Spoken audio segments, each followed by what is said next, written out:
Bom dia, turma, tudo bem? Boa tarde, boa noite, a hora que você estiver vendo este vídeo. Mais uma vez, nos assentamos à mesa para aprendermos um pouco mais acerca do Reino de Deus, agora meditando um pouco sobre Mateus capítulo 4, tá bom? Essa será a nossa quarta aula. Lembrando que eu estou disponibilizando para vocês as 4 aulas ou as 5 aulas de uma vez só para vocês poderem acompanhar. E a intenção é nas próximas aulas a gente poder fazer um conteúdo ao vivo. Então, talvez hoje você faça comigo a quinta aula ainda ao vivo, se não a partir da sexta aula começaremos a aula ao vivo, ok? Faremos um teste, veremos se vai dar certo e assim seguiremos para as próximas, tá? Mateus capítulo 4 então diz assim, ó: Em seguida, Jesus foi conduzido pelo Espírito ao deserto para ser tentado pelo diabo. Depois de passar 40 dias e 40 noites sem comer, teve fome. O tentador veio e lhe disse: Se você é filho de Deus, ordene que estas pedras se transformem em pães. Jesus, porém, respondeu: As Escrituras dizem: Uma pessoa não vive só de pão, mas de toda palavra que vem da boca de Deus. Então o diabo o levou à cidade santa, até o ponto mais alto do templo, e disse: Se você é filho de Deus, salta daqui, pois as Escrituras dizem: Ele ordenará aos seus anjos que te protejam. Eles o sustentarão com a mão, para que não machuque o pé com pedra alguma. Jesus respondeu: As Escrituras também dizem: Não ponha à prova o Senhor seu Deus. Em seguida, o diabo o levou até um monte muito alto e lhe mostrou todos os reinos do mundo e a sua glória. Eu lhes darei tudo isso, declarou. Basta ajoelhar-se e adorar-me. Saia daqui, Satanás, disse Jesus, pois as Escrituras dizem: Adore o Senhor, seu Deus, e sirva somente a Ele.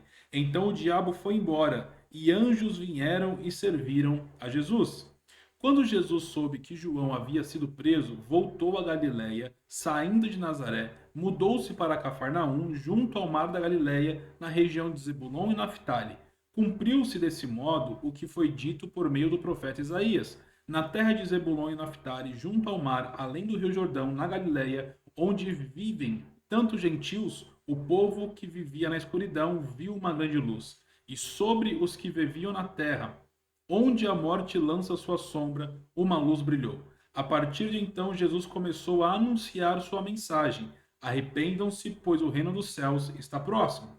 Enquanto andava à beira do mar da Galiléia, Jesus viu dois irmãos, Simão, também chamado Pedro, e André, jogavam as redes ao mar, pois viviam de pesca. Jesus lhe disse: Siga-me, e eu farei de vocês pescadores de gente. No mesmo instante, deixaram suas redes e o seguiram. Pouco adiante, Jesus viu outros dois irmãos, Tiago e João, consertando redes num barco com o pai Zebedeu. Jesus os chamou e eles também o seguiram de imediato, deixando para trás o barco e o pai. Verso 23. Jesus viajou por todas as regiões da Galiléia, ensinando na sinagoga, anunciando as boas novas do reino e curando as pessoas de todo tipo de doença. As notícias a seu respeito se espalharam até a Síria, e logo o povo começou a lhe trazer todos os que estavam enfermos, qualquer que fosse a enfermidade ou dor que estivesse possuído, perdão, qualquer que fosse a enfermidade ou dor, quer estivesse possuído por demônio, quer sofresse de convulsões, quer fosse paralíticos, Jesus os curava. Grande multidão os seguia, gente da Galileia, das 10 cidades, de Jerusalém, de toda a Judéia e das regiões a leste do rio Jordão. Amém? Muitas coisas no capítulo 4 para a gente poder pensar. Não vamos extrapolar o nosso tempo novamente. Vamos aqui tentar, então, tratar sobre cada assunto dentro de 10 minutos. Se eu for seguir novamente a epígrafe da minha Bíblia, teria as divisões entre a tentação de Jesus, o início do ministério de Jesus, os primeiros discípulos e a multidão que segue Jesus, ok? Então, vamos pensar um pouco acerca desses 4 tópicos, tentando aqui tratar de 10 minutos mais ou menos acerca de cada um deles, ok? Primeira coisa que vamos entender aqui, ó. Capítulo 4, verso 1. Em seguida, Jesus foi conduzido pelo Espírito ao deserto. Eu acho interessante porque no capítulo 3, verso 16, que nós encerramos o último vídeo, né? Se você não viu, inclusive, volta lá para assistir isso. Nós falamos sobre o céu que se abre, a pomba que desce, a voz que ecoa. E no caso de Jesus, a pomba, enquanto João via a pomba, em Jesus a pomba repousava. Lucas vai dizer que Jesus, cheio do Espírito, foi conduzido ao deserto. Marcos, a expressão que ele usa para falar dessa mesma condução do Espírito é como se ele tivesse sido expelido à força, tá? Não contra a sua vontade, mas que a força do Espírito foi maior do que a força de vontade de Cristo. Por que isso, Richard? Porque eu tenho que entender que quando eu sou cheio do Espírito, não sou mais eu quem conduz os meus passos. Quando eu sou cheio do Espírito, não sou mais eu que decido 100% para onde vou, quando fico, com quem falo, como falo. Não quer dizer que eu perca a minha sanidade. Não quer dizer que eu perca o domínio próprio. Não é isso. Mas implica dizer que se eu estou cheio do Espírito Santo, eu sou conduzido pelo Espírito Santo. A vontade que prevalece ou que deve prevalecer não é a minha, é o Espírito Santo. Então eu preciso entender que ser cheio do Espírito Santo é fazer a vontade de Deus. Todas as vezes que eu reluto contra a vontade de Deus, implica dizer que eu não estou cheio do Espírito Santo. Eu posso ter o Espírito Santo, mas não estou cheio a ponto de ser conduzido por ele.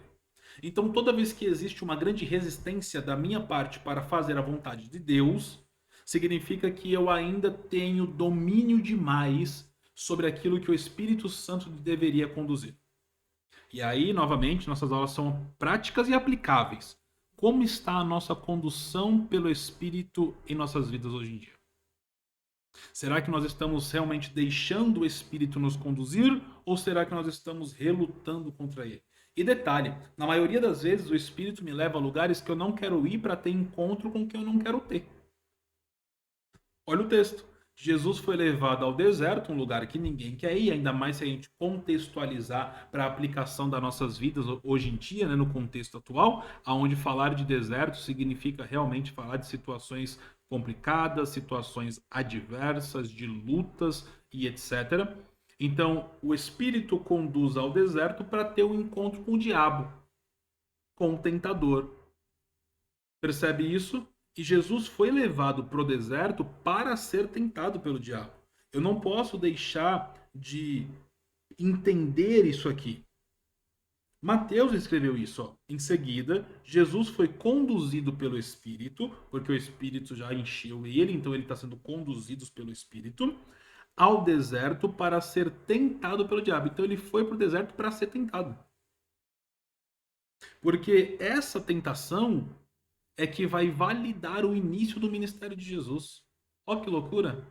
E eu preciso entender que quando o diabo me tenta, a tentação não é para provar para o diabo que eu sou ou deixo de ser alguma coisa. A tentação é para mostrar para o céu que eu sou fiel ao céu. Todas as vezes que você enfrenta uma tentação, você tem que ter em mente, nesse momento, eu estou sendo fiel a Deus resistindo à tentação, ou eu estou sendo infiel a Deus e aos céus e estou cedendo à tentação. Ok? Então ele vai ser conduzido ao deserto pelo Espírito, percebe que não é um erro humano, não é uma falha, ok? Não foi uma negligência, ele realmente está sendo conduzido ao deserto pelo Espírito Santo para ser tentado pelo diabo. E aí o texto diz assim, ó, depois de passar 40 dias e 40 noites sem comer, teve fome. Você percebe que Jesus sabe o que ele vai fazer no deserto? Ser tentado. Quando ele vai para o deserto, ele inicia um propósito. Ele vai para o deserto iniciando um jejum. Por quê? Porque ele sabe que o jejum mortifica a carne e fortalece o espírito. Na verdade, eu gosto de fazer uma aplicação um pouco diferente. O jejum mortifica a carne e a leitura da palavra fortifica o espírito. Então, por que, que o jejum precisa ser acompanhado da leitura bíblica? Porque enquanto o jejum mortifica a minha carne, a leitura bíblica fortifica o meu espírito. Nesse processo de jejum, eu preciso estar fortificando o espírito e mortificando a carne. Quanto mais fraco a minha carne estiver, mais condução do espírito existe em mim. Ah, isso aqui é gigantesco. Porque se você não entende isso, você continua vivendo a vida cristã resistindo à condução do espírito. Aí você quer ouvir a voz sem abrir o céu porque a pomba não repousou. Pegou isso aqui ou não? Então você tem que entender que ser conduzido pelo Espírito, ou melhor, vou retificar, estar cheio do Espírito é ser conduzido por ele. E ser conduzido por ele é entrar em ambientes que nem sempre são favoráveis ao que eu quero. É ter um encontro com pessoas que nem sempre são pessoas que eu espero. Hum. Isso é ser cheio. Isso é ser conduzido. Para nós que somos pentecostais, né, o falar em línguas, o manifestar do Espírito é muito bom, mas é manifestação, é dom. Ser cheio do Espírito é viver o fruto do Espírito, é deixar ser gerado em mim o fruto do Espírito. Não são frutos, é um fruto. Eu gosto da ilustração aonde você olha para o fruto do Espírito como se fosse uma mexerica. E aí você tem um fruto com 9 gomos. Você tem a fé, a mansidão, a temperança, o domínio próprio, o amor. Você tem os 9 gomos de um fruto. Porque ser cheio do Espírito Santo é deixar ser gerado em mim o fruto. É dar frutos bons. Frutos que são gerados pelo Espírito. Hum. Então ele vai ser tentado pelo diabo. Já sabendo que seria tentado, ele se prepara. Vou fortificar meu espírito e mortificar minha carne. Jejum. Depois de 40 dias teve fome. Nós não temos a informação se ele ficou sem beber água. Obviamente, nós cremos que não, porque o corpo humano não aguentaria ficar 40 dias sem água. Então nós cremos que ele ficou sem comer. A informação que nós temos é que ele ficou sem comer. Ok? Acredita-se então que ele tinha água, só não tinha comida. Depois de 40 dias, quando ele teve fome, aí vem o verso 3, ó. O tentador veio e lhe disse: Se você é filho de Deus, ordene que estas pedras se transformem em pães. Perceba que durante os 39 dias, ou até mesmo os 40 dias, o diabo não apareceu. O diabo só apareceu no dia que ele teve fome. Óbvio, eu não consigo crer que Jesus só teve fome no último dia de jejum. Eu não acredito que os outros 39 dias ele não teve fome. Ele está sem comer. Ele teve fome. Agora, o diabo aparece justamente no momento de maior vulnerabilidade. Porque o diabo sabe esperar o tempo certo. Coisas que muitos de nós já perdemos hoje em dia. Já não temos mais a paciência de esperar. Já não sabemos mais aguardar. Já não conseguimos mais ter a longanimidade. Sermos longânimos. Não conseguimos ter paciência. O diabo não tem pressa. Ele espera. Você sabia que o diabo não tem pressa de te arrancar da igreja na mocidade? Porque para ele não tem problema se ele te arrancar na última semana de vida. Para o diabo não tem problema se você passar a sua juventude na igreja. Se na sua velhice ele conseguir te arrancar do céu.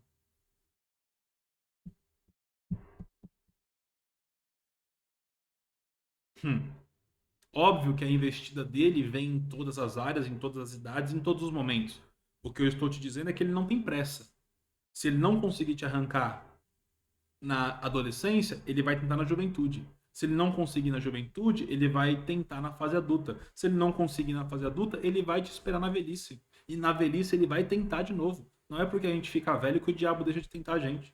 Porque para ele não importa quando você vai perder. Para ele só importa se você perde. Aí ele chega assim, ó: se tu és o filho de Deus, ordena que essas pedras se transformem em pães. Percebe que a tentação aqui, eu gosto de fazer uma análise dessa forma aqui, ó. A tentação para mim não é transformar a pedra em pão. Porque mais adiante, lá no versículo de número 5, ele diz assim, ó: então o diabo levou a cidade santa até o ponto mais alto do templo e disse: se você é filho de Deus, salte daqui abaixo, pois as escrituras dizem. Então percebe, ele vai fazer na a primeira tentação, ou o primeiro diálogo, ele vai dizer o seguinte, ó: se você é filho, transforma as pedras em pães. No verso 5, ele vem de novo, ó: se você é filho, pule daqui abaixo. E aí, isso mexe comigo porque o diabo está usando um artifício que não é apenas a comida. Ele está usando um artifício da tentação da seguinte forma, ó: se você é filho, me prova que você é filho. Transforma as pedras em pães. Se você é filho, me prova que você é filho. Salte daqui abaixo. E percebe que ele vai conseguir manipular as palavras, as escrituras, de uma forma para tentar persuadir a Jesus. Se você é filho de Deus, transforma as pedras em pães. Por quê? Até porque aonde já se viu um pai que é mau, se o seu filho pede pão, aonde já se viu ele dar pedra? Se pede peixe, aonde já se viu ele dar escorpião? Jesus disse isso. Então, se Jesus transforma pedra em pães, ou pedras em pães, ele vai mostrar e provar para o diabo que ele é filho. Só que se ele para provar para o diabo que ele é filho, é como se ele estivesse invalidando o que ele ouviu no versículo 16 do capítulo 3. Porque o capítulo 3, verso 16, diz que depois que o céu abre, a pomba desce, a voz ecoa. E o que a voz fala? Este é o meu filho amado. Você percebe que no capítulo 3, verso 16, Deus já diz: ele é meu filho? Oh, Jesus. No capítulo 4, o diabo aparece dizendo: se você é filho, me prova que é. Se Jesus prova para o diabo que ele é filho de Deus, ele está dizendo para Deus que a palavra que Deus liberou não foi de valia nenhuma. Ele está mostrando para o céu que vale mais provar para o diabo que ele é filho do que crer na palavra que o céu liberou. Sabe por que tem muita gente se perdendo na caminhada? Porque está tentando provar para o diabo que é filho. E está invalidando a palavra que foi liberada. Ele é meu filho. Ele é meu filho. Ele é meu filho. Sabe por que Jesus não transforma as pedras em pães? Sabe por que Jesus não pula do alto do monte? Sabe por que Jesus não se prostra para adorar ao diabo? Porque Jesus sabe quem ele é. Só troca o propósito pela proposta quem não sabe quem é. Quem sabe quem é não abre mão do propósito pela proposta. Não importa a proposta. O propósito fala mais alto na vida daquele que sabe quem é. A dificuldade da nossa geração é que elas estão crescendo com perca de identidade. Elas não sabem mais quem são. Elas estão tão perdidas em tudo que elas tentam ser tudo e acabam não sendo nada, principalmente deixando de ser quem é. As mídias sociais têm invadido a mente da nossa juventude, da nossa geração, de uma forma tão gritante que ela tenta ser o influenciador.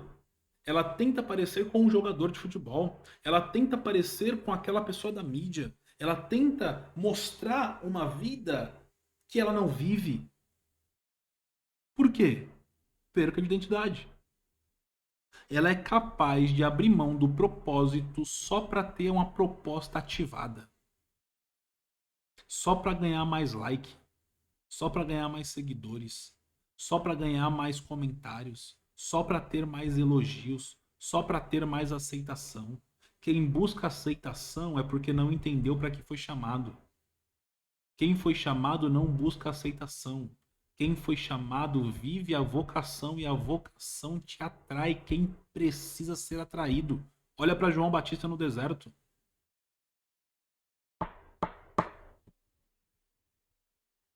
Eu não vou me ater aqui às três investidas da tentação que o diabo fez com Jesus, até por causa do nosso tempo, mas ele vai atuar em três áreas, tá? Ele atua no físico, ele atua no espiritual e ele atua no emocional, ok? Só que Jesus, em todas as três, venceu o diabo. E Jesus vai vencer o diabo de uma forma que eu acho extraordinária. A forma que Jesus vai vencer o diabo é usando as Escrituras. Simplesmente as Escrituras. Jesus não usou nenhum outro artifício. Jesus não usou nenhuma outra ferramenta. Jesus não precisou de um coach. Nada contra os coaches, mas Jesus não precisou. Jesus não precisou de uma filosofia. Nada contra os filósofos, mas Jesus não precisou. Jesus, para vencer a tentação que o diabo veio lhe propor, só precisou de uma coisa: a palavra. Aquele que domina a palavra vence o diabo. Ah, eu vou de novo. Aquele que domina a palavra vence o diabo. Todavia, contrapartida, aquele que não domina a palavra pelo diabo pode ser vencido.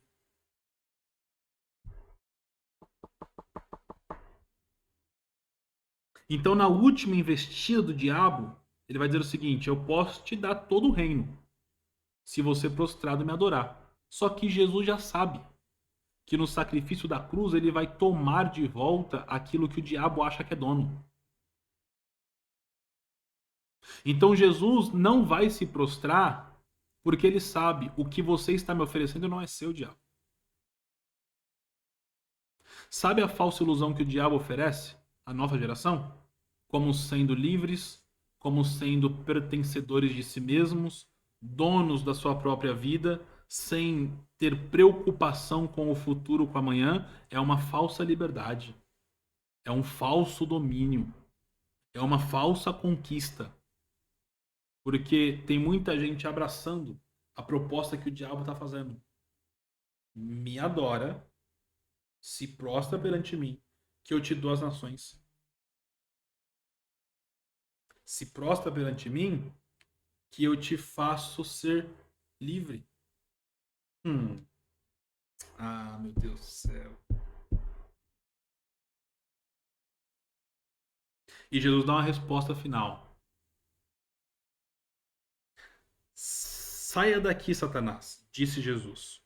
Pois as Escrituras dizem: adore o Senhor seu Deus e sirva somente a Ele. Então o diabo foi embora e os anjos vieram e serviram a Jesus. Você percebe que o diabo está dizendo: transforma a pedra em pão? Transforma a pedra em pão? Jesus tinha poder para transformar a pedra em pão. Só que se Jesus transforma a pedra em pão, na boca tem gosto de pão, mas no estômago tem peso de pedra. Todo aquele que se alimenta com o pão que o diabo oferece terá no estômago o peso da pedra que vai carregar.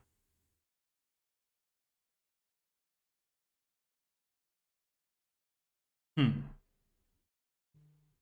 Então, então, ele diz: vai embora, diabo, pois somente ao Senhor, seu Deus, adorará e somente a ele servirá. E aí, quando ele manda o diabo embora, o texto vai dizer que os anjos do céu vieram e serviram Jesus. Você percebe que Jesus poderia ter trocado o banquete do céu por pedras transformadas em pães?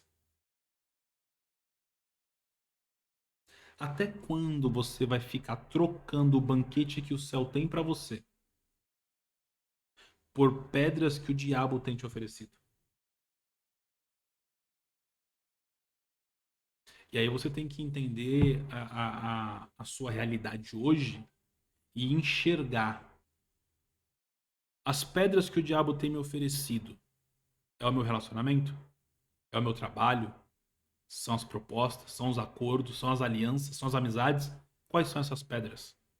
Para saciar o gosto de ter pão na boca. Você não percebeu que tem algumas pessoas que entrou na sua vida? Algumas alianças que foram feitas, algumas decisões que foram tomadas, que na boca tem gosto de pão, mas no estômago tem peso de pedra. Propostas do diabo. Aí, ele é alimentado pelos anjos. Verso 12. Quando Jesus soube que João havia sido preso, voltou para Galiléia, saindo de Nazaré. Mudou-se para Cafarnaum, junto ao mar da Galiléia, na região de Zebulon e Naftali. Cumpriu-se desse modo o que foi dito por meio do profeta, na terra de Zebulon e Naftali, junto ao mar, além do rio Jordão, na Galiléia, onde vivem tantos gentios, o povo que vivia na escuridão viu uma grande luz, e sobre os que viviam na terra, onde a morte lança sua sombra, uma luz brilhou. Jesus novamente muda de geografia para cumprir uma promessa. Porque a vida cristã vai ser assim. Mudança de geografia para viver promessa. Ah, isso aqui eu sinto que é a resposta de Deus para alguém. Deus não está preocupado em mudar a sua geografia. Não se for para realizar a promessa que ele te fez. Então ele muda para cumprir uma profecia. Verso 17. A partir de então, Jesus começou a anunciar sua mensagem. Arrependam-se, pois o reino dos céus está próximo. Algo que é interessante vocês marcarem, terem em mente é o seguinte. Jesus não começou a executar os milagres aqui, tá? Ele começou a anunciar a mensagem. Ele começou a pregar depois do batismo. Jesus só começou a pregar depois que foi batizado. Na verdade, depois que passou pela tentação do deserto. Até ser tentado, ele não pregou. Ele começou a pregar a sua mensagem, a anunciar a sua mensagem depois do batismo, depois de ser tentado. Porque Jesus entende que ministério que começa vazio corre um grande risco de não chegar até o final. Ele primeiro foi batizado, cheio do Espírito Santo, tentado, provado, validado, para depois iniciar o ministério. Aí tem gente que quer iniciar o ministério e não quer passar pela validação. Eu não entendo esses caras. Tem gente que quer a execução do ministério, mas não quer passar pela validação do mesmo. Loucura. Verso 18. Quando andava à beira do mar da Galileia, Jesus viu dois irmãos, Simão, também chamado Pedro, e André. Jogavam as redes ao mar, pois viviam da pesca, pescadores. Jesus lhe disse: siga-me e eu farei de vocês pescadores de gente ou pescadores de homem. No mesmo instante, deixando as redes, o seguiram. Então perceba que tem dois irmãos pescando, ok? Tem dois irmãos lançando a rede, pescando peixes. Jesus aparece e diz: me sigam, porque farei de vocês pescadores não mais de peixe, mas de gente, de homens. Verso de número 21. Pouco adiante, Jesus viu outros dois irmãos, Tiago e João, consertando redes num barco de seu pai, Zebedeu. Jesus os chamou e eles também o seguiam de imediato, deixando para trás o barco do pai. Olha isso, tem dois homens pescando, Simão e André, e dois homens consertando a rede, Pedro e Tiago. Porque sempre que Deus chamar um pescador que vai lançar as redes, ele também chama um pescador que vai consertar as redes de quem lançou. Porque enquanto um está no barco para lançar a rede, para executar, para ir para cima, para fazer o trabalho braçal, no barco vai ter alguém que vai consertar a rede que volta do mar. Vamos aplicar isso aqui? Vamos aplicar isso aqui?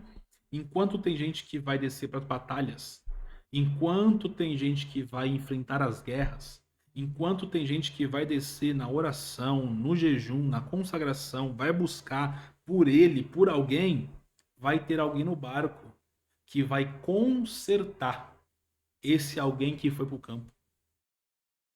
Vai ter alguém no barco que vai cuidar desse que foi para a batalha. Uns são rede, outros são consertadores de rede. E o consertador de rede não é inferior a quem é a rede. Da mesma forma, quem lança a rede não é inferior nem superior a quem conserta as redes. Na verdade, os dois se completam. Os dois alinhados vivem um propósito maior. A questão é saber quem sou eu. A questão é saber, nessa de visão, quem sou eu? Talvez Deus te chamou para ser aquele que vai lançar as redes, que vai enfrentar as guerras, suas e dos outros, que vai para a batalha, que vai para a linha de frente, que desce no jejum, desce na oração, vai para a consagração, busca por alguém, enfrenta batalhas, entra no campo de guerra. E aí às vezes você é ferido nesse processo. Porque o consertar a rede é no processo de lançar e puxar, ela vem suja, vem presa nela muitas coisas que não são peixes. Vem presas nessas redes sujeiras, algas marinhas. Nesse processo, alguns dos peixes têm a capacidade de danificar as redes, danificá-las. Então, o peso também da volta para o barco danifica as redes. Então, esse processo de consertar as redes é justamente identificar aonde a rede foi danificada, aonde é que está ferida. E aí é num bate-papo de mesa, é num tomar café com alguém, é num abraço, é em uma oração que aquele que lançou a rede é restaurado por aquele que conserta a rede. Não tem pessoas que você senta na mesa que quando você sai parece que você sai melhor? E foi só uma conversa. Às vezes uma conversa aleatória. Não tem pessoas que você abraça e aquele abraço parece que te revigora? São consertadores de rede. Agora, se você é um consertador de rede, entenda, muita gente danificada, quebrada, ferida vai se aproximar de você. Porque você foi chamado para curar gente. Eu não sei que a gente entrou num limbo tão grande que agora a gente tem que ser curado para curar. Eu entendo a alegoria, eu entendo a colocação, mas é difícil entender que no evangelho nem sempre eu vou estar bem para fazer alguém bem. O texto bíblico diz assim, ó: ame ao próximo como a si mesmo, ou faça por ele como gostaria que fizesse por você. Na verdade, eu tenho que entender o seguinte, ó: quando eu vou fazer pelo próximo, quando eu vou fazer pelo próximo, em amor ao próximo, eu tenho que fazer por ele como eu faria por mim.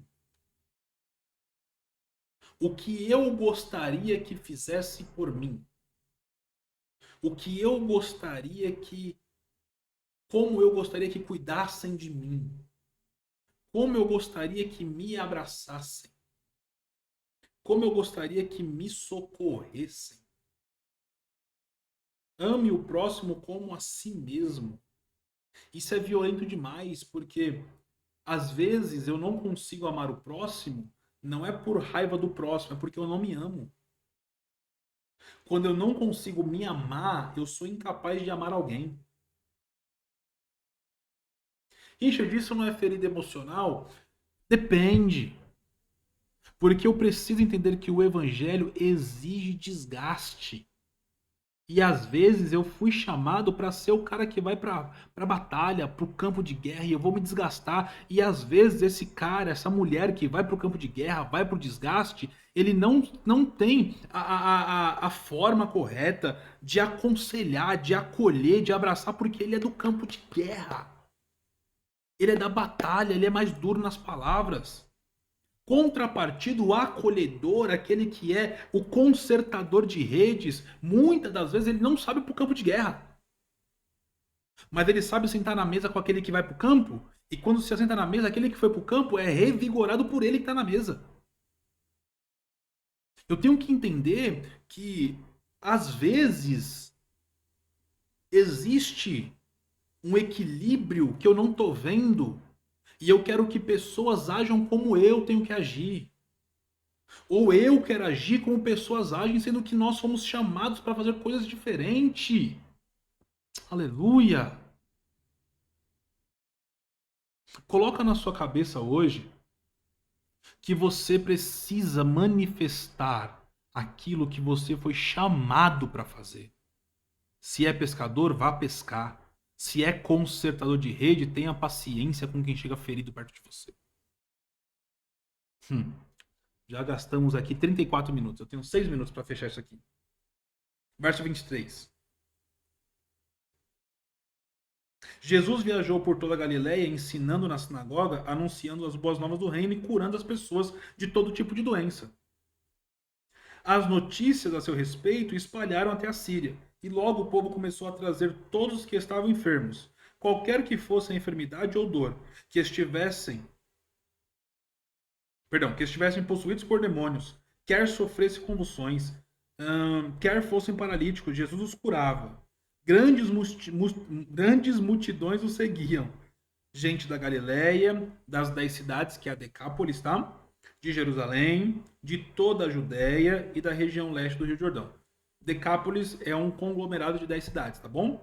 Que geralmente tem ali a permissão de produzir sua própria moeda, tem as leis internas das 10 cidades, enfim, é uma comunidade de 10 cidades, se forma uma Decápolis, ok? Então, perceba isso aqui. Jesus, ele começou, depois de começar a pregar, começou a manifestar milagres. E quando Jesus começou a manifestar milagres, ele não foi selecionando o tipo de milagre que ele iria fazer. Quando ele começou a manifestar os seus milagres, Jesus foi realmente curando todo enfermo que chegava. Jesus foi realmente libertando todo o possesso que chegava. Jesus foi trazendo o movimento de volta a quem era paralítico. O que Cristo me ensina? Quando eu estou cheio do Espírito e eu começo a pregar a palavra, eu vou atrair pessoas que precisam da manifestação do poder de Deus. Porque a multidão começou a vir até ele, porque ele pregava sobre o reino. A multidão começou a vir, e o texto diz que traziam para ele pessoas enfermas. Amigos começou a trazer amigos. O amigo do enfermo começou a trazer o enfermo. O amigo do paralítico começou a trazer o paralítico. O amigo do possesso começou a trazer o possesso. Porque quando eu prego cheio do Espírito Santo, eu atraio quem precisa do céu. Acho que o ponto que nós temos que pensar aqui agora é justamente esse. O quão cheio do Espírito eu tô para manifestar aquilo que Deus confiou em minhas mãos. Eu encerro a aula de hoje, até porque o nosso tempo já foi. Eu encerro a nossa aula com esse pensamento. Eu preciso ser cheio para anunciar as boas novas. E nesse processo eu tenho que entender quem eu sou. O pescador ou o que conserta as redes? Quem você é? Porque quando você estiver cheio e anunciar a mensagem do reino, cheio do Espírito Santo, vai se aproximar de você pessoas. E aí você tem que saber, com essas pessoas que se aproximam, quem é você. Aquele que vai para o campo de guerra ou aquele que acolhe. Que Deus te abençoe. Que Ele possa iluminar o seu caminho. Que Ele possa te dar discernimento e sabedoria. Que você possa avançar debaixo da graça de Deus. Em nome de Jesus, eu te espero na próxima aula. Paz.